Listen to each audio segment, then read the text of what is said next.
o en el infierno o en la condenación, va a ser una condenación para siempre. Si alguno quiere tomar miedo, hágalo, es importante. Vamos a predicar hoy sobre el tema. Estamos hablando sobre esto porque Dios quiere que prediquemos el Evangelio. Dios no quiere que digamos cosas bonitas, sino que hablemos de su verdad. Voy a tratar, porque creo que tengo otra vez mi ojo derecho, anteayer y hoy amanecí con el ojo derecho un poco malo. No estoy enfocando bien. Y eso es a causa del estrés y a causa de mucho trabajo y dormir poco, etc. Debo ir al médico otra vez. Vamos a leer la palabra del Señor en el libro de los Proverbios de Salomón, en el capítulo 14 y el verso 16. Y luego vamos a leer el capítulo 27, verso 12, que es la misma figura pero planteada de un punto de vista distinto o algo diferente.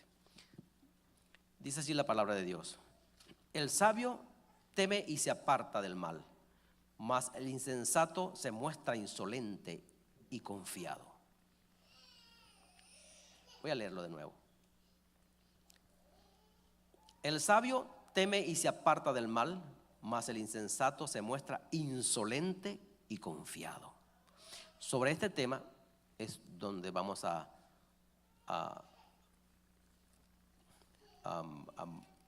plantear nuestro mensaje de hoy, pero quiero leer el verso que lo respalda, que es el capítulo 27. Capítulo 27, verso 12, que dice así: el avisado ve el mal y se esconde, mas los simples pasan y llevan el daño. Aquí está explicado un poquito más amplio, pero me gusta para lo que queremos expresar hoy el texto anterior. Voy a leer de nuevo. Dice: el avisado ve el mal y se esconde, mas los simples pasan y llevan el mal. Otra vez, para que veamos más o menos la diferencia entre los dos textos. Nuestro texto dice, otra vez: el sabio teme y se aparta del mal, mas el insensato se muestra insolente y confiado. En esas dos últimas palabras quiero que hablemos sobre en este día. Y nuestro texto se va a llamar o titular: es mejor huir que morir por imprudente. Es mejor huir que morir por imprudente. En el diccionario estas palabras significan lo siguiente: huir, irse una persona o un animal de un lugar precipitadamente, alejarse rápidamente de un lugar, de un animal o de una persona por miedo o por evitar algún daño, evitar a una persona o cosa. Y es similar a correr. Quiero también buscar esta palabra en el diccionario, la palabra correr. Estuve titubeando entre si correr o huir. Me pareció que huir sería la mejor forma, pero también correr tiene un poco que ver con lo mismo. Correr es desplazarse con pasos largos y de manera que levanta un pie del suelo antes de haber apoyado el otro. Esto es interesante. Dice, entre paréntesis, antes de cada paso los dos pies quedan en el aire. Y yo no había analizado eso cuando uno corre.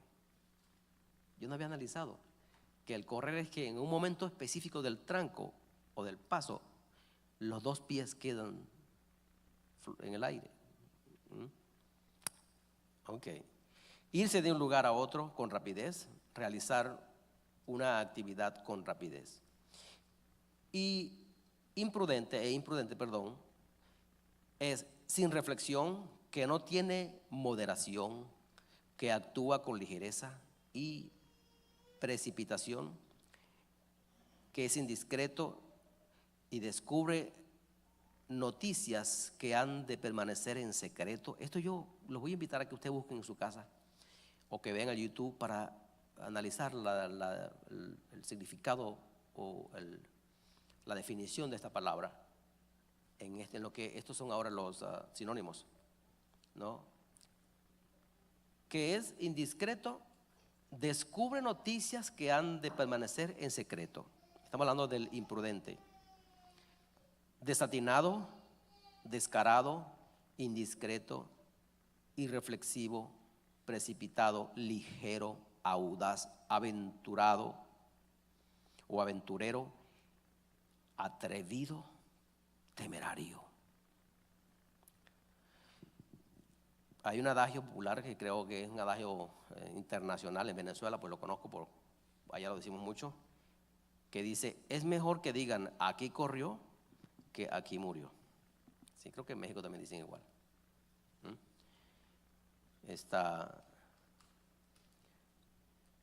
Todas estas semanas pasadas hemos estado hablando sobre cómo huir o escapar de la ira de Dios o de la ira venidera.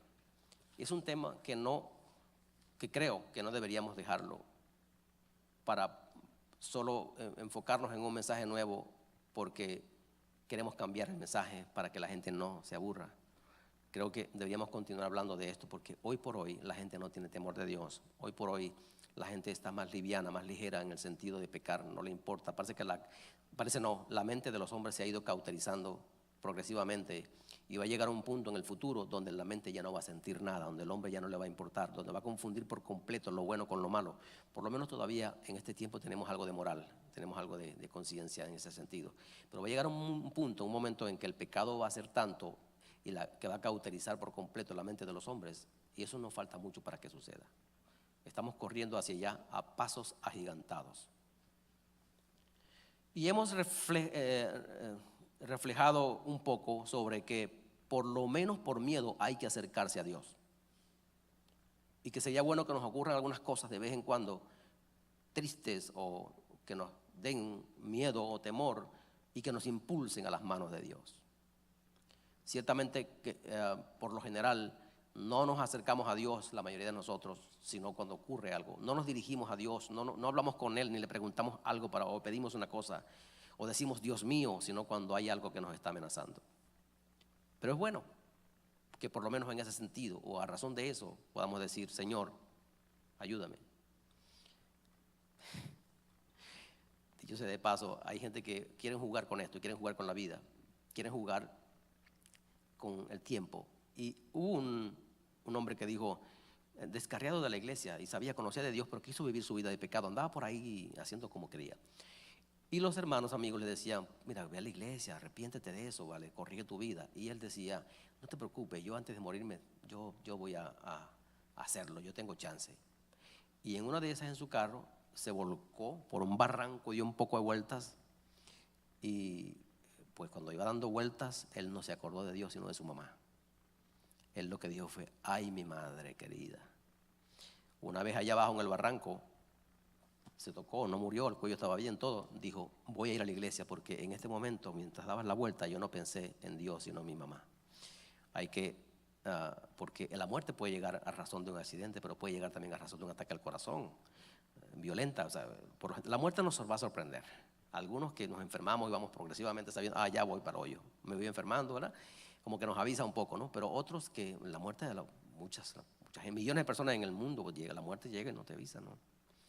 Entonces es mejor estar avisado, es mejor estar preparado, es mejor decir, no vaya a ser cosa, mejor yo me preparo con Dios, mejor no vaya a ser que eso sea cierto y me quedo fuera de la presencia de Dios. ¿Sí? Sobre esto hemos explicado que arrepentimiento según el contexto bíblico es apartarse del mal. Y ahí están los textos bíblicos para que usted lo pueda buscar en nuestro YouTube y hay varios textos allí. Nuestros dos textos hoy hablan sobre temer, apartarse y esconderse. Y de ninguna manera se refiere a cobardía, porque los cobardes no heredan al reino de Dios, es lo que dice la Escritura. Por lo menos Apocalipsis 21, 7 al 8 habla acerca de los cobardes y da una lista de pecados allí, de los cuales los que practican tales cosas no heredarán al reino de los cielos, pero dentro de esos que practican esas cosas están los cobardes. Entonces, cuando hablamos aquí de que hay que temer a Dios y que hay que huir, porque es mejor huir que morir por imprudente, no estamos hablando de cobardía, de no tener valentía, sino más bien prudencia. Y yo quisiera, por supuesto he estado orando toda la semana y he orado todo el día y desde toda la noche, el tiempo que he podido, para pedirle a Dios que las palabras que digamos desde aquí tengan el sentido correcto para que puedan bendecir a los que oyen, los que escuchan. Eso es a ustedes y a los que nos escuchan por internet. Porque queremos que la palabra de Dios, o queremos predicar la palabra de Dios en obediencia a su misma palabra, que nos dice: vayan por todo el mundo, prediquen el evangelio a toda criatura. El que cree y fuere bautizado será salvo, mas el que no cree será condenado. Es una responsabilidad nuestra. Mientras predicamos la palabra de Dios desde aquí, nuestro deseo y el deseo de la mayoría de los predicadores es que la palabra pueda hacer su efecto correcto en los corazones de la gente. Sobre esto, acerca de apartarse del mal, no es cuestión de correr, no es cuestión de cobardía, como ya dijimos. Y también tenemos textos: los cobardes no tienen honra. O sea, Dios no va a apoyar a los cobardes.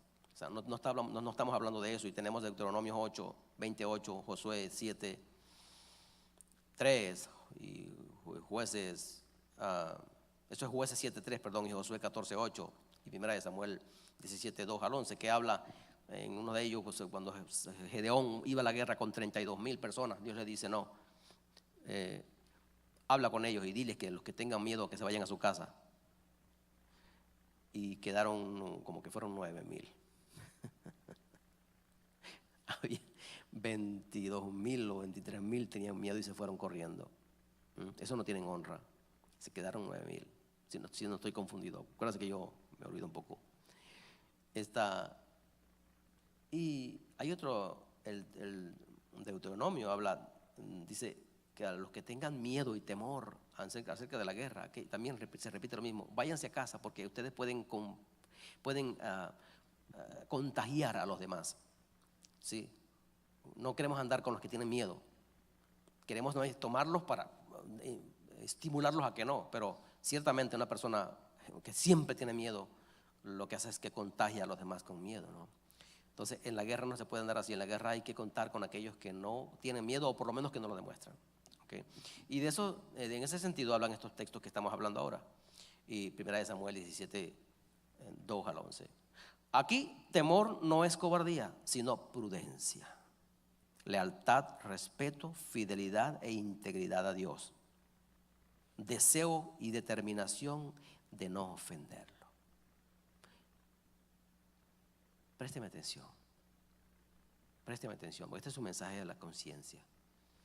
Este es un mensaje a todos nosotros. Este es un mensaje no solamente para ustedes, es un mensaje para mí. Porque si yo predicara aquí solo para que usted me escuche, ya comencé mal.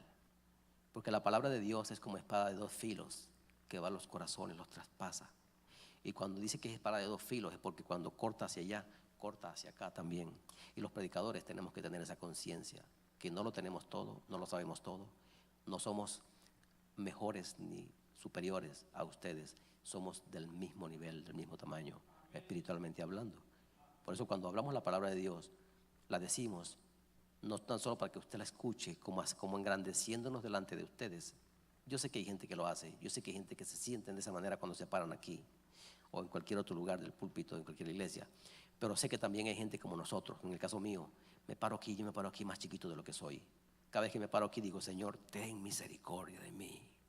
Cada vez que estoy preparando mi mensaje, yo digo: Señor, yo no sé nada que decir. Si tú no me hablas a mi mente y a mi espíritu, yo no sé qué decir. Ya ustedes saben, pongo mi lápiz en el cuaderno y digo: Señor, guía mis manos para escribir. Desvía la palabra en el momento para escribirla. No me dejes escribir lo que yo estoy pensando porque soy un intelectual o porque tengo capacidad para hacerlo. Líbrame, ayúdame a solo escuchar tu voz. Y hay algo que sucede con los que hablamos así a Dios. Dios nos ayuda a hacer su voluntad. Créame, cuando ponemos el lápiz, hoy le decía, y ayer en la mañana, hoy en la mañana estuve todavía en mi mensaje, le dije: Señor, mueve mi lápiz para poder escribir sobre ese cuaderno exactamente lo que tú quieres. De modo que cuando estamos aquí los predicadores, los verdaderos predicadores, no estamos aquí para darles un mensaje bonito, para que ustedes después nos digan: qué sermón tan lindo predicó, pastor, felicidades. No, yo no quiero que hagan eso. No queremos que hagan eso los predicadores verdaderos. Lo que queremos es que todos juntos podamos cumplir lo que el Señor dice a través de alguien que se para a hablar su palabra. De modo que aquí temor no es cobardía, sino prudencia, lealtad, respeto, fidelidad, integridad a Dios, es decir, deseo y determinación de no ofenderlo a Él. Por el contrario, en contraposición a cobardía, la Biblia habla siempre de los valientes del Señor. Josué 1:9 le habla el Señor a Josué, le dice que te mando que te esfuerces y que seas valiente. ¿Sí? Primera de Crónicas 28-20, David le dice a Salomón también, esfuérzate y sé valiente, cuando le estaba entregando el mando. Mateo 11:12 dice que los violentos arrebatan al reino de los cielos. Dice, porque el reino de los cielos sufre violencia y los violentos arrebatan. Eso se traduce como los valientes, ¿ok? Podemos decir así, porque el reino de los cielos sufre violencia, mas los valientes lo arrebatan. De modo que el Señor no está de acuerdo con los cobardes. Y primera de Samuel 17, 26 al 51, habla de cómo los hermanos de David, Saúl y todo el pueblo, subestimó a David por su estatura y por su edad. Pero él fue el valiente más grande que ha tenido Israel. Usted busque la historia. Existe una marcada, de hecho, él fue inspiración para muchos mitos que hay. Existe una marcada diferencia entre esta valentía de los siervos de Dios, como Josué, Caleb, David, y nosotros, los que aceptamos el reto de ser cristianos. Hay que ser valientes para decir, yo le sirvo a Cristo. No yo soy cristiano, porque decir yo soy cristiano, ya sabemos que mucha gente dice yo soy cristiana, yo soy cristiano, pero no se refiere a esto cuando el Señor nos pide que seamos lo que Él quiere que seamos, cristianos, o hijos suyos, o testigos en este lugar, o piezas importantes, de ejemplo, luz de la tierra, sal de la tierra, cuando Él nos pide que seamos así. Existe una marcada diferencia entre ellos y nosotros. Cuando aceptamos a Cristo y decimos yo soy cristiano, eso es un reto, poder presentarnos primero delante de nosotros mismos, porque si somos conscientes, si somos honestos, mejor dicho, tenemos que reconocer cuando no andamos cristianamente hablando. Pero también delante de Dios, porque el Señor conoce cuándo y qué es lo que somos en realidad. Deberíamos hacer ese examen delante del Señor, Él y nosotros, para decirle, Señor, ¿soy o no soy? ¿Estoy actuando así como un cristiano, sí o no? Ayúdame, porque mi mente puede confundirme, a veces pienso que eres tú. Pero porque mucha gente piensa que podemos andar como cristianos a nuestro juicio, y puede ser que nuestro juicio esté equivocado, nuestra razón no esté buena. Por eso no es a nuestro juicio, no es a como cada quien le suena en su cabeza, a la idea de cada quien, sino es de acuerdo a la razón de la palabra de Dios. La palabra de Dios no se equivoca, jamás se equivocará. Está allí desde hace 3.500 años y persistirá allí hasta el final, nunca va a dejar de ser. Y ella nos indica y le indicará a todo aquel que quiera ser de Él cómo debe comportarse, cómo tiene que hacer, cómo debe vivir su vida. No es como el pastor diga, es de acuerdo a su palabra. Nosotros somos llamados para decir aquí, explicar un poco, pero usted tiene que ir a su casa y escudriñar por su cuenta, investigar por su cuenta qué es lo que el Señor quiere hablar contigo.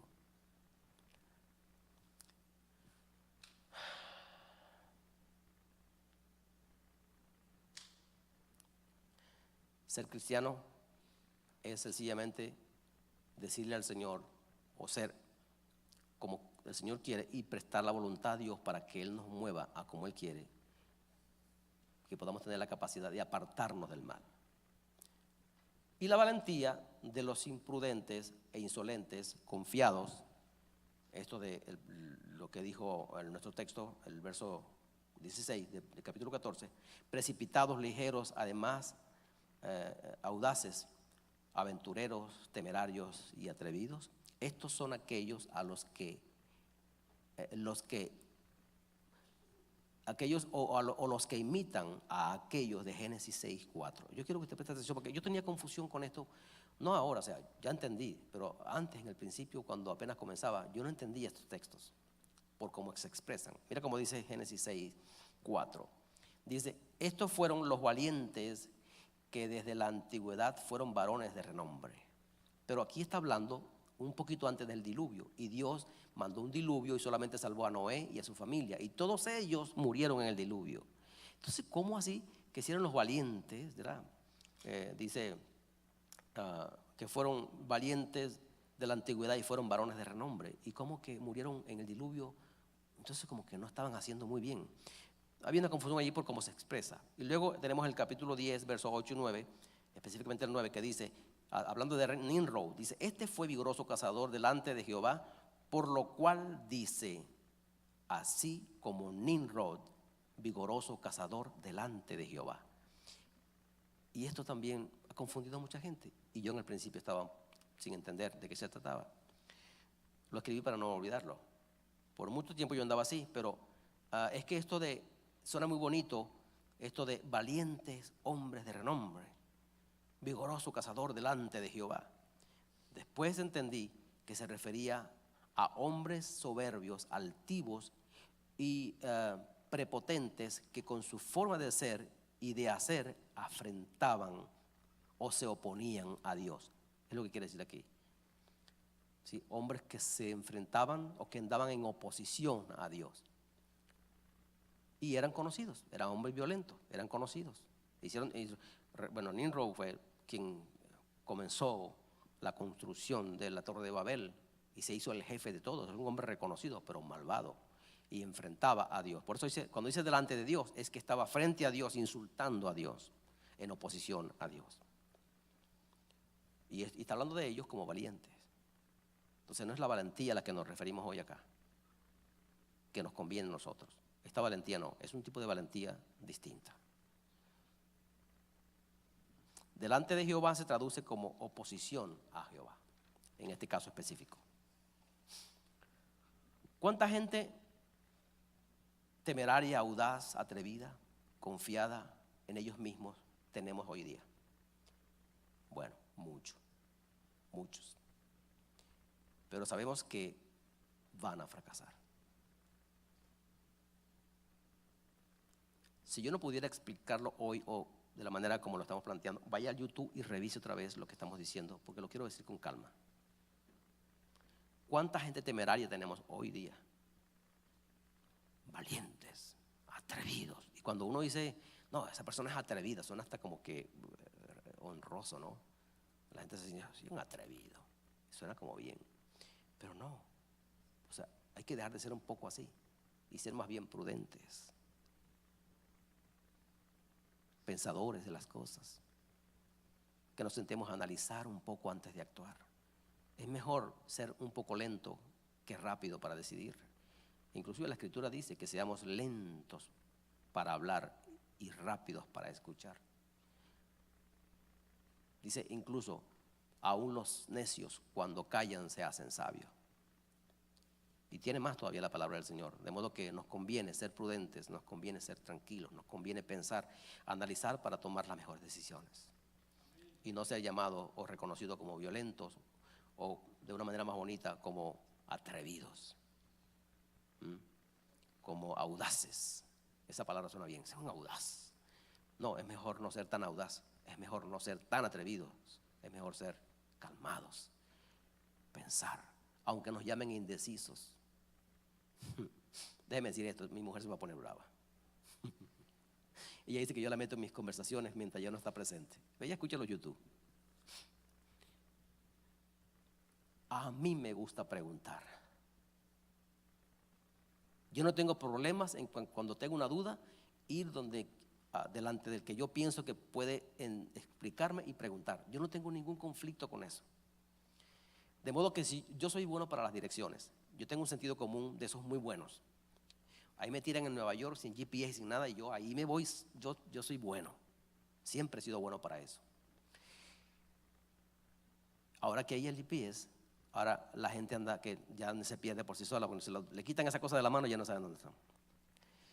Pero cuando yo ando buscando una dirección y tengo una pequeña duda, aunque el GPS me esté hablando, yo me detengo, me bajo del carro y digo, ¿dónde estoy? ¿Cómo se llama esto? Porque el GPS me ha metido en una calle que no era, de vez en cuando. Encontré una rastra, le dicen los cubanos, un tráiler de esos grandes, un camión inmenso, aquí en una ciudad que llaman Elizabethtown. En una callecita así, doblado, metido en la curva contra los árboles y no podía retroceder, no sé cómo lo sacaron, porque el GPS lo metió, dice que ahí era. Y no encontraba el hombre como echarse atrás. con esa cosa tan inmensa. ¿A quién le ha pasado así con el GPS? De vez en cuando, una que otra vez, en una situación no tan importante y en algunas importantes, donde que tú tenías que ir rápido y el GPS te dijo aquí y no era allí. Entonces, a mí me gusta preguntar. Ramón Cucú es un muchacho venezolano, que ya sabe de quién se habla. Yo soy, bueno, no soy, yo reparo mis carros, okay, aquí el mecánico es Robert. Pero yo puedo reparar un vehículo, a mí me gusta armar motores, cuando se tiene que ver con los adentro, la parte interna del motor, me gusta eso. Yo estaba reparando un carro y tuve una duda y fui a preguntar y Ramón Cucú me estaba mirando y el carro quedó bien, como siempre, queda muy bien. Entonces me dijo, oye Butó, te voy a decir una cosa, tú eres buen mecánico, pero tú no eres buen mecánico porque tú eres inteligente. Tú eres buen mecánico porque tú la verdad es que preguntas. Eso a mí no me ofende para nada. Eso a mí no me quita ni me pone. No hay ningún delito en preguntar. Y era así como yo hacía. Cuando yo tenía una duda, porque hay motores distintos, yo tenía unos 3 o 4 mecánicos amigos y yo me iba sin decir nada. Y yo le decía, Carlos, esta figura aquí de este motor y esta reparación adentro, ¿cómo tú lo harías? Así. Me iba donde Gustavo y le decía, Gustavo, ¿cómo tú lo harías? Así. Me iba donde el otro y me decía algo distinto. Entonces yo tenía 2 opiniones que coincidían con la mía, por lo tanto el cuarto está equivocado. O el tercero, lo más probable es que esté equivocado. Y yo iba a hacer el trabajo de acuerdo a la opinión que tomaba junto con la idea que yo tenía. De modo que no hay nada de malo en esto, en sentarse, en no querer llevárselas todas. Es que yo lo sé y por ahí me aviento, porque por lo general nos estrellamos. Y tiene que ver con el pecado también. Es mejor huir, es mejor pensar en qué es lo que nos puede hacer daño en relación al pecado. En cómo puedo ofender yo a Dios en relación al pecado por tomar una decisión rápida, por pensar tan rápido, por no detenerme a pensar y a decirle a Dios, Señor, estaré pecando contra ti, estaré ofendiéndote, estaré yo ofendiendo y pecando contra mi hermano por hacer o pensar de esta manera. Creo que haremos mejor si nosotros pensamos y la tomamos con calma y no que nos llamen audaz, intrépido, y otras palabras bonitas que suenan que ya no me acuerdo, yo me olvido rápido. En la Biblia tenemos muchos hombres quienes decidieron huir, correr para no pecar contra Dios. Por ejemplo, José. ¿Se acuerdan de José? José de Egipto. ¿Se acuerdan de José de Egipto? ¿Sí? José fue el penúltimo hijo de Jacob, de Israel, y él fue vendido por sus hermanos y lo llevaron de esclavo a Egipto. Y cuando llegó a Egipto como esclavo, lo llevaron a un lugar de un tipo que trabajaba con el faraón, llamado Potifar, y él, como vio la inteligencia de este muchacho, José, le puso a cargo todas las cosas de su casa, todos los empleados, y parece que José era un hombre muy buen mozo, así apuesto como yo, muy alto. Entonces la señora de Potifar comenzó a perseguir a José. Y de Venezuela decimos a echarle los perros a José y atropellar a José y atentar a José, y José le decía, la escritura dice que eso fue en un tiempo prolongado, no fue una sola vez, que eso se repitió varias veces. Y José siempre decía, yo no puedo ofender a mi Señor, yo no puedo traicionar a quien me da esta oportunidad por encima. Además, lo más importante, yo no puedo ofender a Dios pecando contra Dios haciendo esto. No es justo que yo haga esto. De modo que en una de esas la mujer se atrevió, que estaban solos en casa, y lo agarró. Y sabe que esa gente se vestía con una batola que si lo jalaban mucho de un lado se quedaban sin nada, ¿no? Era una túnica que se vestían, era un vestido grande.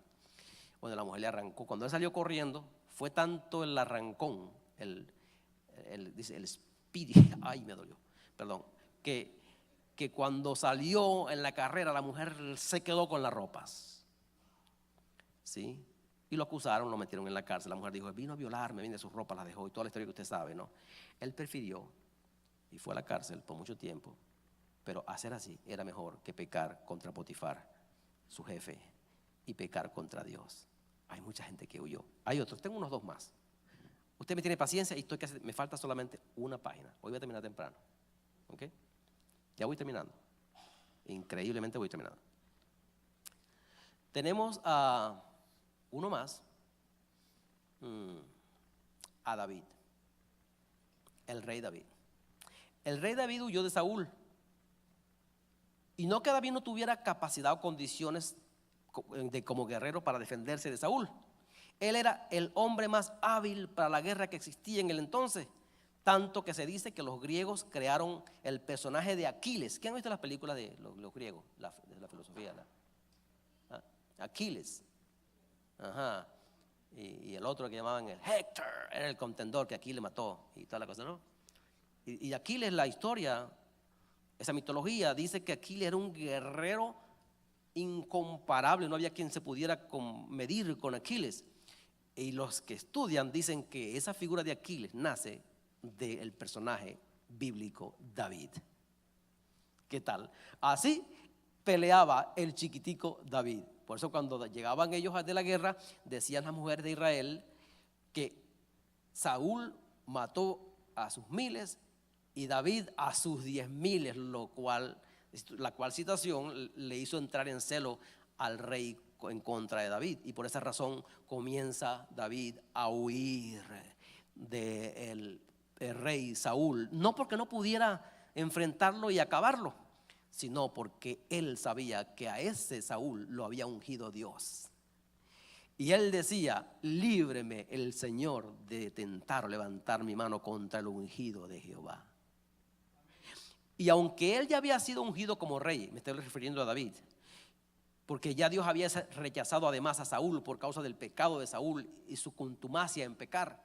Dios ya le dijo: tú no vas, y David es quien va a reemplazarte en el cargo, porque él tiene un corazón conforme al corazón mío.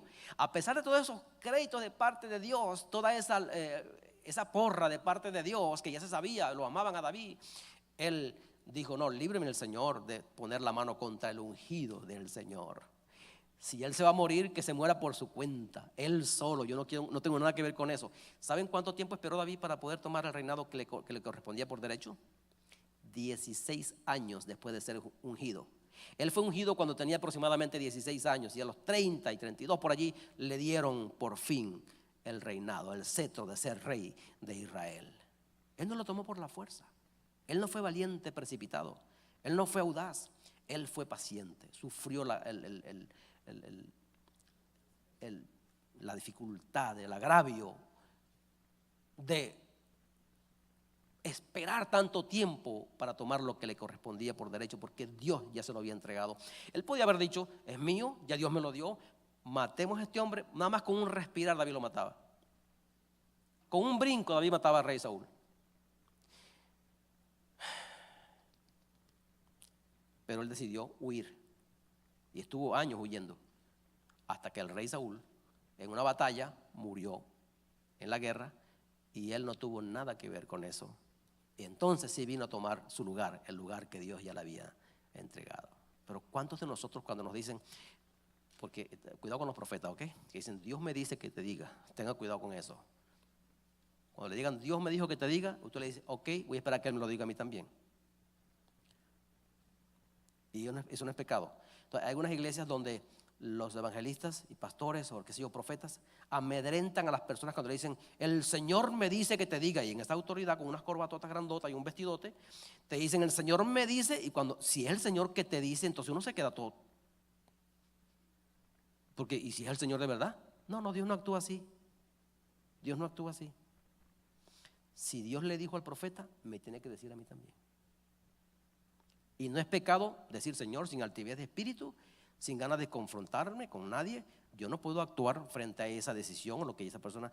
Hay profetas, hermanos, permíteme decir esto aquí con una cuña gratis, para ampliar un poco. Hay profetas que en algunas iglesias, en algunas partes de nuestras tierras, y aquí también en Estados Unidos, han hecho casar a un joven de 20 años con una señora de 70, porque así fue como Dios dijo. Eso en Venezuela se ha visto mucho, en México, en Guatemala, en todas partes del mundo, porque el profeta se le antojó que quería unir a la señora, la señora Jipetra, para no decir cualquiera que coincida aquí, Jipetra, que tenía 75 años con un joven de 20 años. Oye, no, por favor, eso no puede ser la voluntad de Dios. ¿Usted qué piensa? ¿Puede ser la voluntad de Dios que se case una señora de 75 años con uno de 20? No. No es lógico, no funciona, así no. Entonces, eso ha sucedido, donde profetas han venido. Dios me dice que tu esposa es Mariana. Entonces tú tienes que decir, que me lo diga a mí, porque esa señora a mí no me cae bien. Esa señora a mí no me gusta para nada. Porque usted no se puede casar con alguien que a usted no le gusta. Y déjeme decir una cuña gratis también para el Señor y para mí. Dios no anda buscándole mujer ni maridos a nadie. Usted tiene 5 sentidos y está bien grandote con bigotes para buscarse su propia mujer. Entonces algunos dicen, es que Dios no me ha dado a mi esposo. Anda a buscarlo, que Dios no anda en eso. Y Dios no me ha dado mi esposa. Dios no anda en eso. Usted va y usted le pique el ojo si le gusta. Y si le pique el ojo, ahí vamos, como que vamos bien. Si responde a la picadita del ojo y a la flor que usted le trae y dice, oh, thank you, ¿dónde la consiguió? ¿Quiere pasar a tomarse una tacita de café? Como decía. Y pasa Girafales para allá con, ¿verdad? Tenemos el derecho de ser así. Nadie nos puede obligar a casarnos ni a enamorarnos de quien no queremos. Y es verdad que algunos tienen gustos malos. Hay algunos que se casan con unas mujeres que, Dios mío. Y viceversa. Hay otros que se casan con unos hombres que, bueno, son más feos que una pata en lo oscuro. Pero ella lo mira como el rey, el príncipe azul. Y le digo, y dice, feísimo, pero así es como es la vida. Así es el amor, dice que el amor es ciego. Entonces los profetas no pueden decirnos qué es lo que tenemos o no, qué hacer. La palabra de Dios es la profecía más grande para mí. Yo quiero saber la voluntad de Dios. ¿Qué debo hacer? Yo no tengo que esperar que venga una persona a decirme qué es lo que yo tengo que hacer como profeta. No, yo vengo a la palabra de Dios y ahí está todo para mí.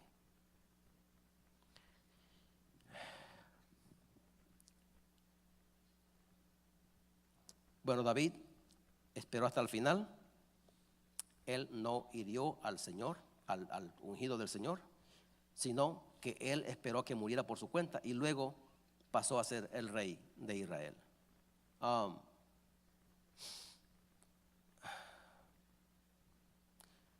Segunda Timoteo 2:22 es importante.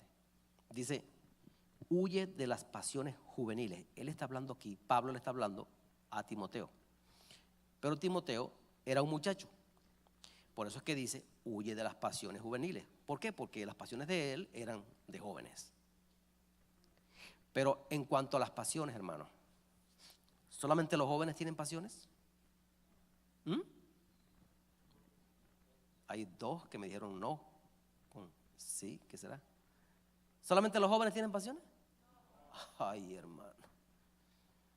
Viejitos y todavía tenemos la pasión por ahí. Viejitos que no podemos con nada y todavía me quiero casar con fulanita que tiene 19. Bandido. Sin vergüenza. En vez de buscarse una más o menos de su misma edad para que vayan juntos, ¿verdad? Ahí, que vayan, ahí sí, ay, mi amor, aquí vengo. Cásese con una así, que de su misma talla. Se va a casar con una de 15. En Venezuela lo llaman viejos verdes. Que hay bastante en Venezuela, viejos verdes. De 50 con una de 20. Bueno, eso tiene poca vida. Pero así es como es. Así es como queremos. Y así es como, ¿quién nos saca de allí? Y hay matrimonios que se rompen porque ya la señora no le da pasión, ¿no? Porque la pasión se acaba. ¿Usted sabía que la pasión se acaba? Le voy a dar una cuña para que usted se prepare desde ahorita. Su mujer no va a estar igual de linda como usted la encontró cuando la encontró. Ella va a engordar un poco. Ella se le va a arrugar un poco por aquí. La papada le va a crecer. Esa es una cosa terrible con la papada. No encuentran cómo hacer con la papada las mujeres en el espejo. Y cuando tienen la foto hacen así, para que no se les vea para engañarlo a uno, ¿no? A la papada. Pero se va a poner vieja. Va a cambiar la figura. No va a estar igual. Y ustedes los hombres también. Le va a salir la barriguita esa y va a cojear y ya no va a estar igual. De modo que por sí solo se va perdiendo como ¿verdad? Por eso es que entonces alguna gente decide buscarse a uno o a otra que les cause pasión. ¿Vamos bien? ¿Seguro? Habla, papá, dicen. Yo no soy tu papá, pero voy a seguir hablando. Dicen por ahí. Pero así es como pasa, ¿no? Entonces se casó, se buscó a fulana porque es que ya no le caía. Mi hermano me dijo una vez, mi hermano sí de que aquí no conoce, tiene una mujer que lo ha soportado, que es un. Hermano Alcides, ¿me estás escuchando? Eso es la verdad. I'm so sorry. Lo siento. Entonces, me dice una vez cualquiera que dejó a la mujer porque se consiguió y se enamoró. Y dejó a la mujer con sus 3 hijos y una mujer que no va a conseguirse una ni en 1000 años se la va a conseguir como esa. No se la va a poder conseguir. Y yo le digo, ¿qué pasa, hermano? ¿Qué es lo que te está pasando? Y él me dijo así ve. Ay, mi hermano, es que me enamoré. Y le dije, mira, bandido, en lo que no, hasta que no te salga ese enamoramiento, a mí no me llames, ni me hables, ni me digas. ¿Ok? Porque no te voy a responder teléfono ni nada. Tú tienes que reconocer que eso se va a ir, esa pasión, y tu mujer va a estar ahí esperándote. Devuélvese de ahí sin vergüenza. Entonces conmigo no quieren mucho porque yo les hablo así, en esos términos bonitos. Pero eso sucede. La pasión se va con el tiempo. Por eso el amor no es solo pasión. El amor es consideración, estima, respeto. Tú no ames por cómo se ve. Ama por lo que es, o no, a pesar de lo que es. O por lo que es, en realidad.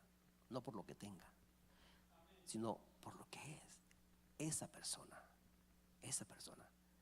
Bueno, mi esposa es una mujer bonita, ¿verdad? Pero cuando yo vi a esa muchacha hace unos 33 años, usted no se imagina. Eso era muy bonito. Bueno, me temblaban las rodillas, es terrible. Pero ya no está así. Ahora anda con lo de la papada y la cosa, y se pinta el pelo, y esa cana, y la arruga. ¿Sí? Y tenemos ya 33 años, 34 años. Vamos para 35 años de casados. Eso se va y queda el amor, queda el respeto, la consideración y la estima. Esas cosas hay que acariciarlas para poder morirnos con nuestra pareja, para poder irnos con ella hasta el final. Bendito sea Dios. Estoy terminando. Dice, huye de las pasiones juveniles. Pero si no hubiera estado Timoteo por allí, nos hubiera dicho él a nosotros, huye de las pasiones que tienes, esas que tienes, huye de las pasiones.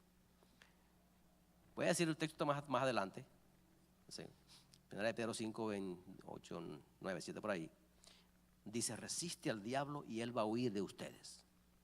Pero a Timoteo lo dice, que igualmente hubiera dicho para mí, mira, el pastor Buto huye de las pasiones. Entonces de lo único que nos manda a huir ahí es de la pasión. Entonces algunos de nosotros decimos, no, yo soy fuerte, yo soy maduro, yo puedo ir con esa muchacha allí y acá y voy a ir, no pasa nada. Miren, váyase de allí. Váyase de allí.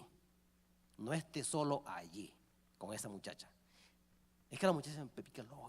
Además me gusta un poco, pero no, yo soy maduro, yo soy fuerte, yo no caigo allí. No, huya de allí.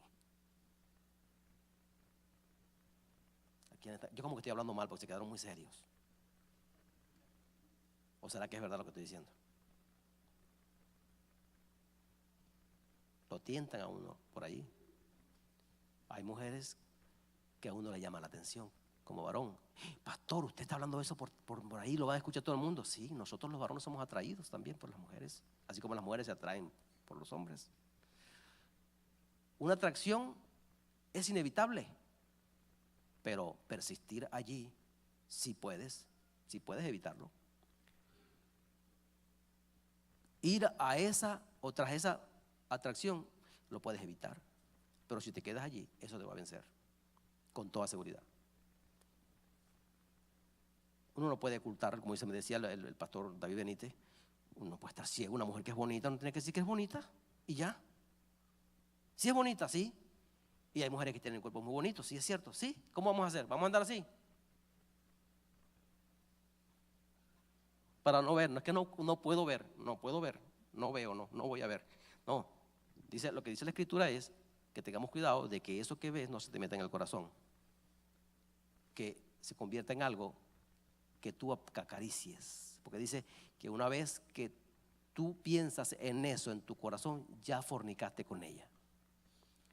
Porque dice la Escritura, la ley, que no adulterarás. Pero yo os digo que cualquiera que mire a una mujer para codiciarla, ya adulteró con ella en su corazón.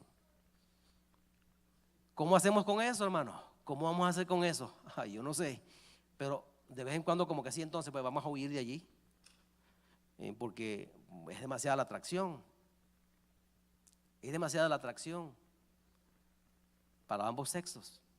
Es que la atracción es mucha. Quítese de allí. Huya. Yo estoy predicando muy mal hoy.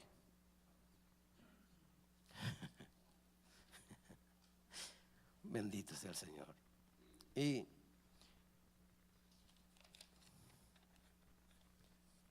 no nos hagamos los locos ni los tontos, haciendo como que no entendemos.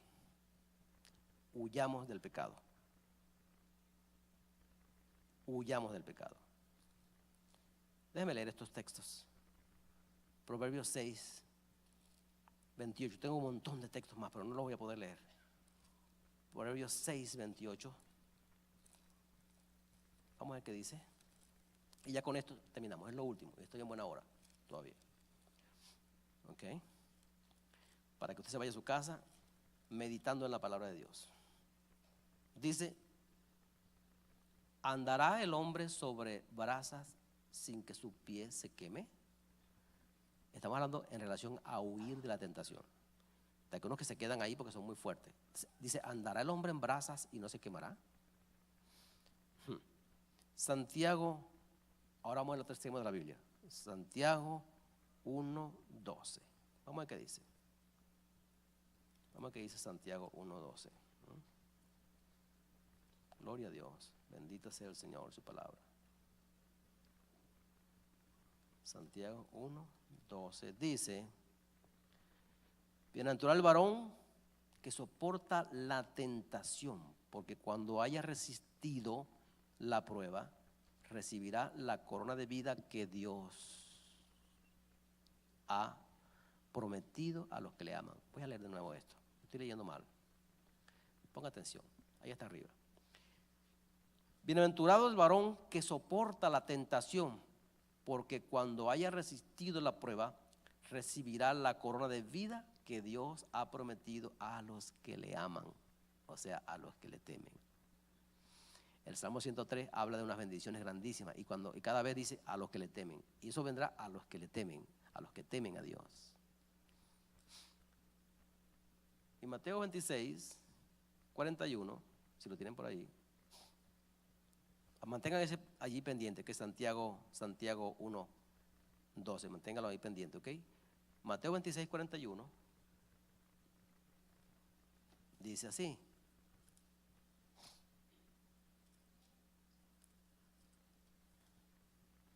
Mateo 26, 41 dice,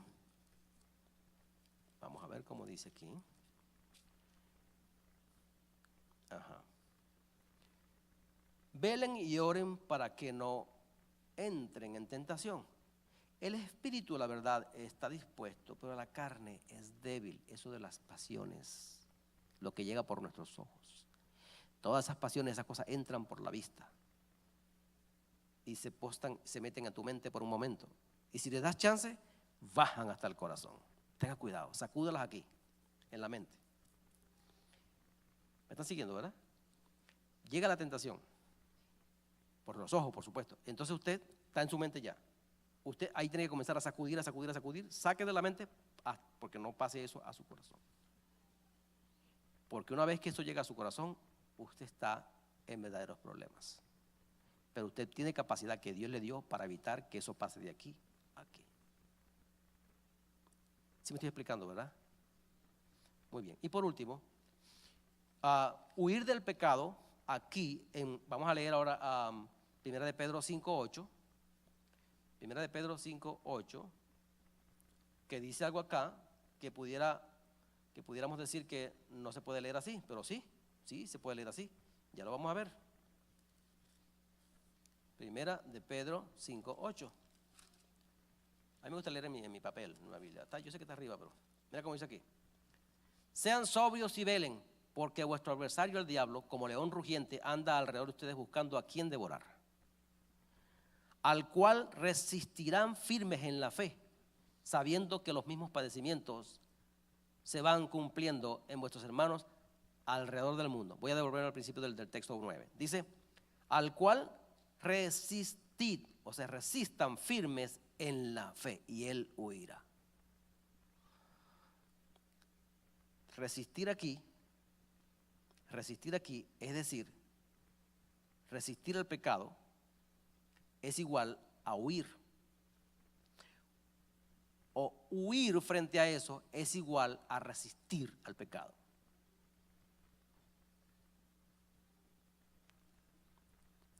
Por un lado Timoteo dice, Pablo a Timoteo, huye de las pasiones. Y aquí nos dice, resiste al diablo y él huirá. Entonces resistir en este sentido es huir del pecado. Enfrentarlo es no tentarlo porque tú puedes manejar eso porque tú eres maduro, muy fuerte. No, te va a vencer el pecado. Porque nosotros ya tenemos la semilla del pecado en nosotros. Lo que hay que alborotarla nada más, atizarla y se enciende todo. No hay que hacer mucho esfuerzo para pecar. Pecar es fácil. De hecho, ya sin hacer muchas cosas, ya no somos pecadores por naturaleza. Pero podemos practicar el pecado o podemos estar estáticos o pasivos sin cometer pecado. O podemos dejar que el Señor nos libre del pecado, o podemos hacer esfuerzos para no pecar, porque es que el del Señor, dice el apóstol Juan, no peca porque aborrece al pecado.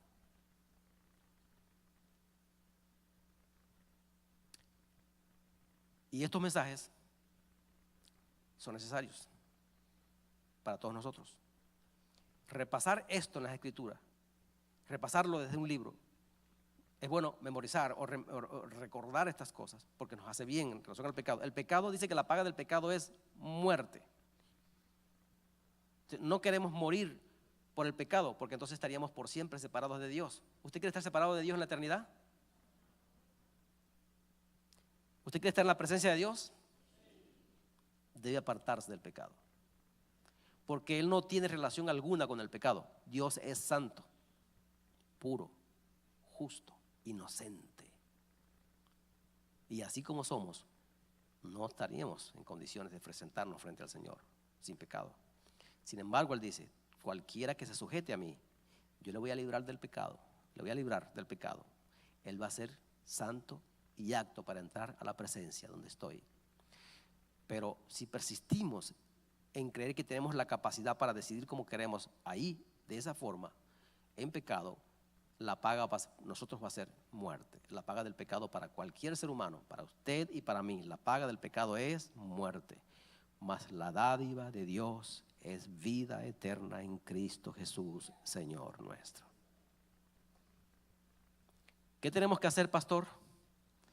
Arrepentirnos, hacer frutos dignos de arrepentimiento, venir a la Escritura, decirle a Dios en privado, yo no me gusta como soy, no puedo salir porque mi mente me traiciona, mis sentidos, mi pasión me arrastra, pero yo ciertamente te quiero adorar, por miedo o por no, ojalá que nos dé miedo. Si alguno llega a Cristo por miedo, vale la pena, ojalá que sí, porque es cierto que al final te vas a encontrar sin Cristo y eso va a ser tormento para ti, tormento eterno, porque tú eres hecho para que vivas siempre. El alma de los hombres es eterna, no muere. El espíritu vuelve a Dios que lo dio. Eso, el soplo de vida, eso le pertenece a Dios porque Él sopló sobre el hombre cuando lo hizo allá en el Edén. El alma, que es el producto del cuerpo y el soplo de vida, es la parte neurálgica, es la parte que está en cuestión, es la parte que hay que salvar, porque esa parte va a perderse si no hacemos lo correcto, si no nos sujetamos a su palabra. El alma es eterna, hermanos y amigos que me escuchan. No muere, por tanto, si el alma no muere y va a un lugar sin Dios, va a ser castigada, atormentada por siglos de siglos de siglos de siglos, para siempre. Usted no quiere estar allí. Usted no quiere estar allí. Usted que me escucha por internet, usted no quiere estar allí. Usted quiere estar donde el gozo, la paz, la alegría nunca cede, en la presencia de Dios. Bueno, eso tiene que forjarse desde aquí. Hay que hacer lo propio ahora. Tenemos que sujetarnos a la palabra de Dios y decirle, ¿qué tengo que hacer, Señor?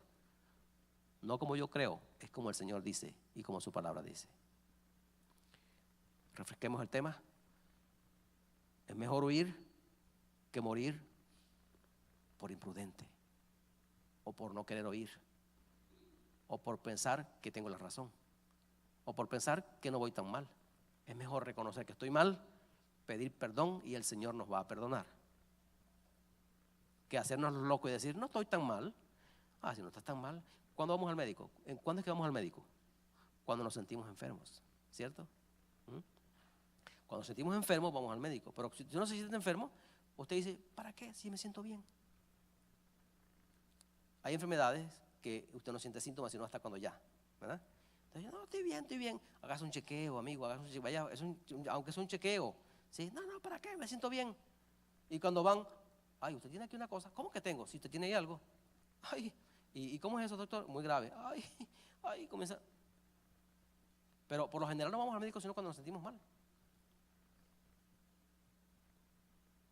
Vamos a ir al médico antes de que nos sintamos mal, por prevención. Ese médico es Jesucristo. Vamos a llegar a sus manos y decir, Señor, yo no sé cómo hacer con esto. Si tú no me guías, si tú no me enseñas, protégeme, cuídame, sálvame, líbrame del pecado, Señor, ayúdame, que yo no tengo esas capacidades. Sujétese al Señor, que yo estoy haciendo de mi lado lo propio también, para que el Señor me guíe al lugar correcto. Yo no puedo guiarle a usted. El Señor me guía a mí y el Señor le guiará a usted si usted hace lo que tiene que hacer. Bien, Dios me los bendiga mucho y me los guarde. Estamos haciendo cosas para el Señor. Hay cosas, perdón, ya terminamos, sí. Pásame el librito, ven acá, Jackie. Es importante. Si alguno quiere aceptar a Cristo,